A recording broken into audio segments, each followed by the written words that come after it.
Hey everybody, welcome back. So I just got done watching the November 11th edition of AEW Dynamite, and even after Full Gear, being a little butthurt that the Young Bucks won the tag team titles, I decided to continue going into AEW with an open mind, considering with all things considered, I still don't agree that the Young Bucks should have won. I think they've booked them very poorly, in the fact that FTR had to do the job for their first encounter after all that just kind of poorly booked young buck stuff with the super kicking of management and or interviewers. It was just very odd way to get the Bucks into that position. And then they win and they have this babyface celebration, and it was just very odd because they were heels, they were being little pricks, and yet they have this babyface celebration like they've triumphed over these dastardly heels. It just didn't feel earned, but I'm gonna see how it plays out. But so far, I'm not a huge fan of the Bucks being champions. I get AEW wants to do something with the Elite, and I'm guessing they're gonna put the belt on Omega when he and Moxley cross paths on December 2nd.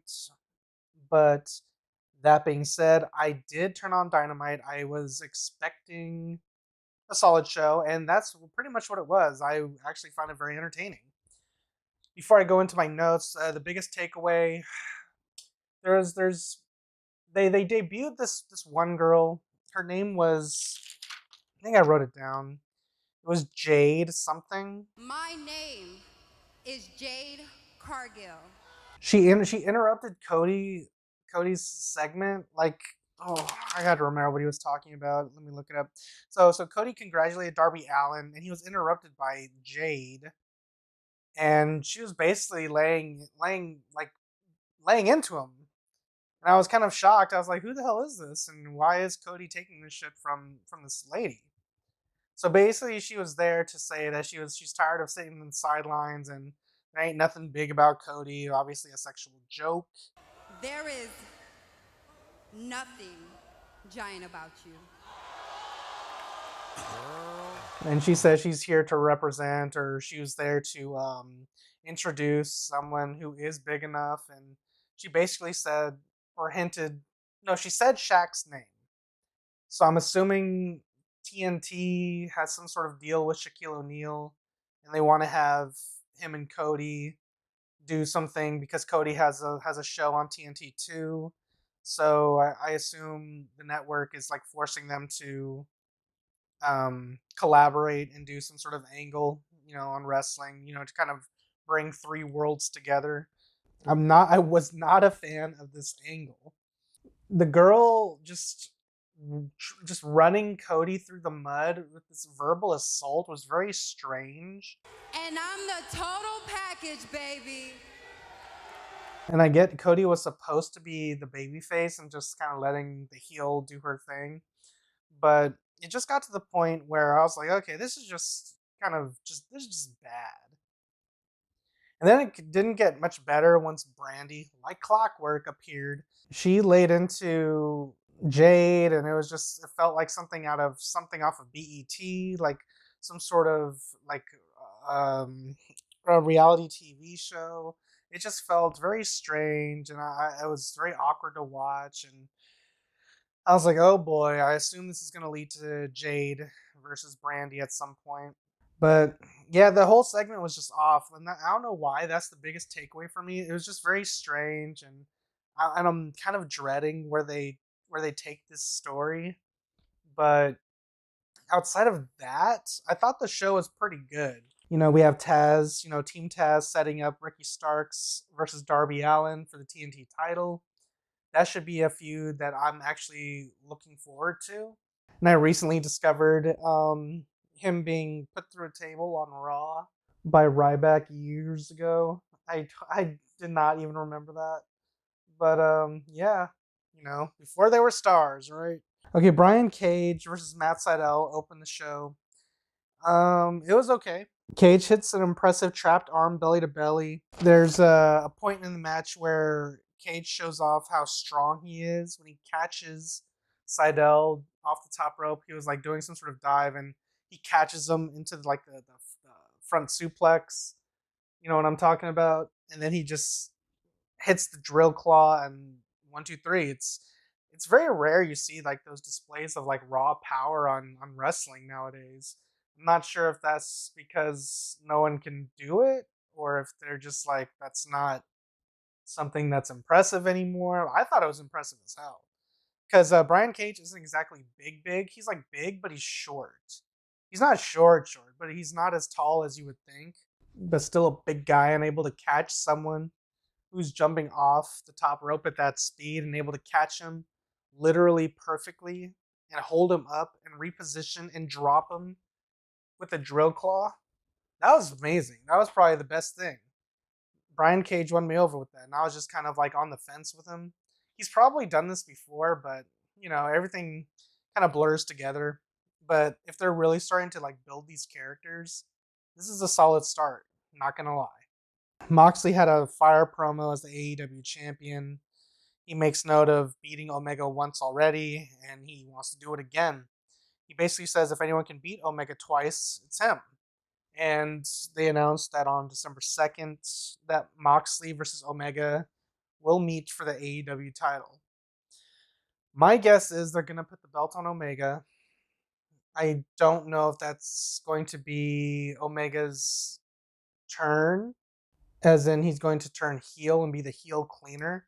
I really enjoyed the bunkhouse match. It was a lot bloodier than I thought it was going to be. Like QT and Blade, they were just leaking all throughout the match. The elbow drop off the ladder should have been the finish, and Bunny should have pulled the referee out of the ring while he was counting 1, 2, and then pull the referee out just to draw some heat. You know what I mean?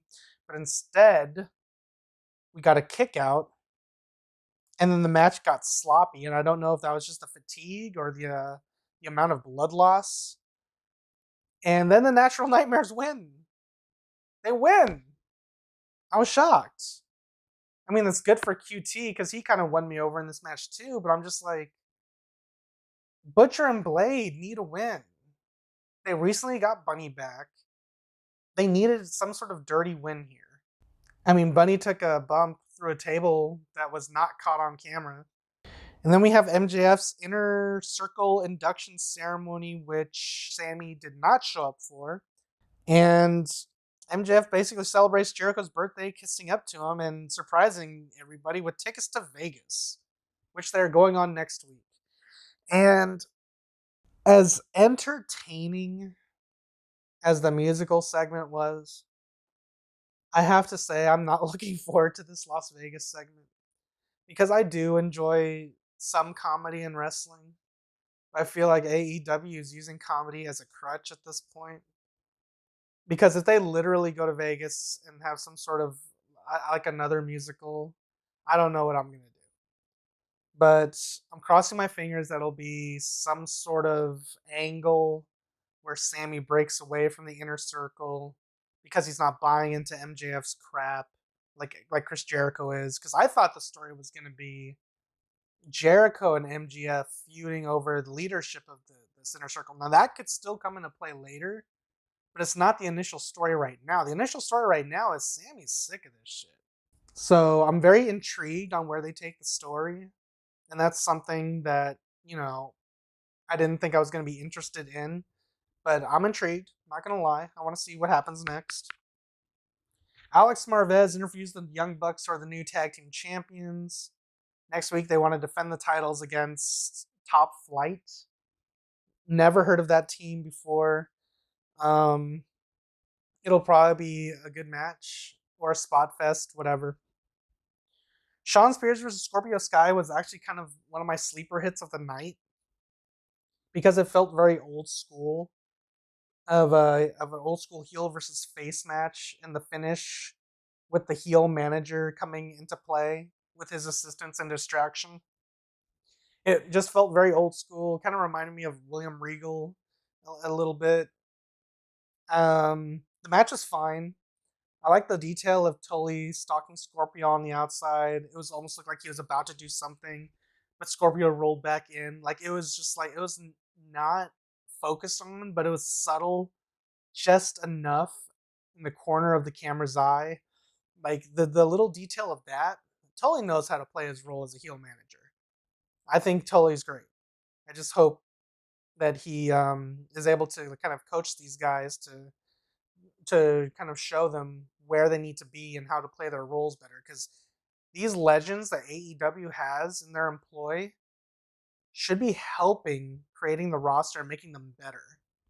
Kenny no shows an interview with Dasha, but then we catch up with him with cameras on the outside where he's basically catching a flight and he's hyping up his title match against Moxley.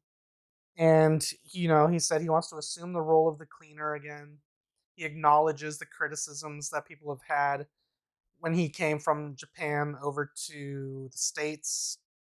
People wanted to see the cleaner, Kenny Omega, the guy who was putting on 5, 6, 7-star matches, which is kind of ridiculous, let's be honest, but that's another discussion. Kenny's basically here to reassume the role of the cleaner. And I'm willing to give this guy a chance. And I wasn't a big Kenny Omega fan with all his mannerisms in the ring and all his overly choreographed moveset. If this is a change in character for him, I'm on board. I'm willing to give him a chance. Tay Conti with Anna Jay versus Red Velvet with Brandy. A couple of notes. This match was okay. I did like that Tay won because usually she's almost always used as a jobber, but as a jobber who puts up a fight. You know what I mean? Like she very rarely wins. And a couple of notes I had during the match was she runs the ropes very oddly, like almost in slow motion, and then she has like a brief pause before she hooks her arm over the top rope when she hits the ropes and is about to bounce back. It just looks very odd, and I thought it was just the one time, but she kept doing it, so I thought that was strange. We had a double roundhouse kick spot where they both knocked each other out. And then Tay wins, and there was a dissension tease between Tay and Anna. And Anna wanted Tay to use the chair. Tay didn't want to use the chair. Wanted to do this clean, and she beat Red Velvet clean. I was actually kind of surprised. Sammy shows up late, claiming MJF sent him an email. So apparently there was 2 emails. The first email was MJF telling everybody to meet at the beach. And then there's a second email where he says, "Nah, change of plans. Everyone meet in the ring." Sammy never got the second email, so he came in saying, "Where were you guys? I was at the beach waiting for y'all." And then MJF just gives him a ticket to Vegas, saying, "It's okay. It's on me. Don't even worry about it. Things happen." This feels like of the blossoming of Sammy Guevara as a babyface, which is something I'm conflicted on because he's so naturally a heel. He has a punchable face, but if AEW does want to capitalize on the momentum of wherever the fans are kind of like swaying, if they're popping for Sammy Guevara like a babyface, turn him babyface. Sammy's a great heel, but he can be an even better babyface. You know what I mean? We already learned to hate him. Now we can learn to love him. And I feel like this is just naturally setting him up as him breaking away from the inner circle, going into his singles run as a babyface. Have him feud with MJF or Chris Jericho. I'm really interested in that. Eddie Kingston addresses his loss to Moxley, says he won't quit till he's AEW World Champion. He joins the commentary team. I really enjoy Eddie Kingston. He knows what to say. He knows how to check those boxes when he works as a heel, especially when he works the crowd. As little as a crowd there is now, but he still knows how to work them. He was there to basically commentate for his boys who are in the main event. Ray Phoenix versus Penta. They did an exchange of tearing of each other's masks. There was a flipping inverted DDT for a 2 count. And the reason I kind of lost interest after that was because I feel like a wrestling match should be a struggle. The flipping inverted DDT doesn't look like it's an easy thing to do. If it's not an easy looking thing to do, why is it only getting a 2 count? It should be a match ender. A regular DDT can get a 2 count. Because I understand wrestling has evolved. You put a little extra flash on this, on the flipping inverted DDT. But for a 2 count, it looked great. But for a 2 count, I was not a fan of that. There was a package pile driver on the apron to Phoenix, even a Canadian destroyer on the outside. Then Penta wins after a second package pile driver in the ring. The show ends when Pac returns and he picks a fight with Eddie Kingston. There's like there was like a weird stagey looking pull apart or like a separation. It felt very strange, but I'm very interested in seeing Pac and Eddie Kingston, go to battle. It'll definitely distract the two and kind of pave the way for Moxley to have a clear sights on Omega. Because on December 2nd, they announced that's the world title match. But yeah, overall, AEW Dynamite tonight was a really solid show.